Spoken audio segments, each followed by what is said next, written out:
While nearly every contested state has finalized its votes, a lot of people are still stressed, and they've been stressed for months. Well, now doctors are researching symptoms that can happen after a heated election. Fox 59's Birchelle Edmay has much more on what doctors call post-election stress disorder and what to do if you think this is affecting you. The year is 2020. So what happened? A near-nuclear war with Iran, historic devastating wildfires, a basketball legend's shocking death, a royal family resignation letter, a president's impeachment trial, a new deadly coronavirus strain, a global lockdown, a racial justice uprising, a final bow for a king, special agent, and songbird. A nation grieves a judicial powerhouse and welcomes a new woman to the bench. And oh, a historic election. Oof. Stress just listening to this?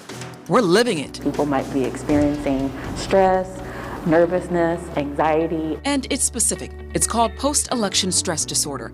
A psychologist first discussed this in 2016. 4 years later, doctors are still researching how politics is impacting your mental health. Every situation is unique, but with high-stakes situations, there is a lot of times a feeling of personal involvement and a lot of personal investment, and I think that's definitely what we have been seeing in the election. And so then, yes, those things can definitely contribute to the increased anxiety and depression and stress. The American Psychological Association studied election stress with 500,000 Americans. In 2016, it found more than 50% were significantly stressed about the election. In 2020, nearly 70%. And the stress doesn't just disappear after election night. For some people, their response to the election might be more heightened than their response to day-to-day stressors, and then some people might not have an increased stress response at all. If history teaches us anything, stressors like these...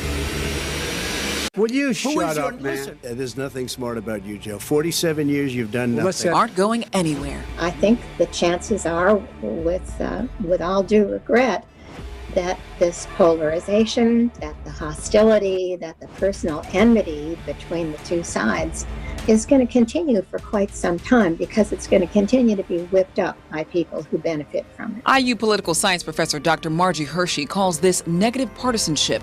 It's when hate for the opposite party fuels voters more than love of their own party, and that can be stressful. But America's been building up to this.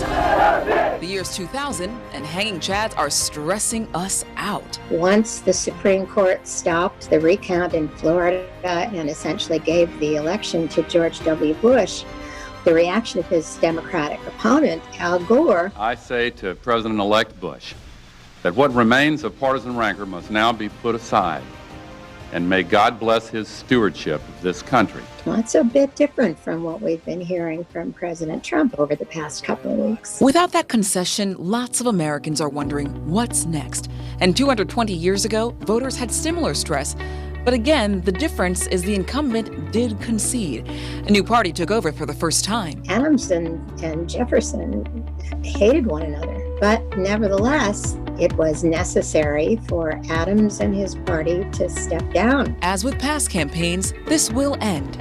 In the meantime, doctors suggest several tools to manage post-election stress disorder. Being mindful of that and setting some limits with yourself. Also thinking about who is it that I want to be each day? What are my values? What are things that are important to me? IU Health's Dr. Danielle Henderson also suggests setting boundaries with people who currently might be too dividing. It might just be one way we can remain the United States of America. Reporting from Indianapolis, I'm Birchelle Edmay. Well, doctors are still learning more about this. They're working toward recognizing this as an actual clinical diagnosis. In the meantime, as Dr. Henderson suggested, there are tools to help manage some of these feelings and stressors. You can find resources on our website, fox59.com, under this story.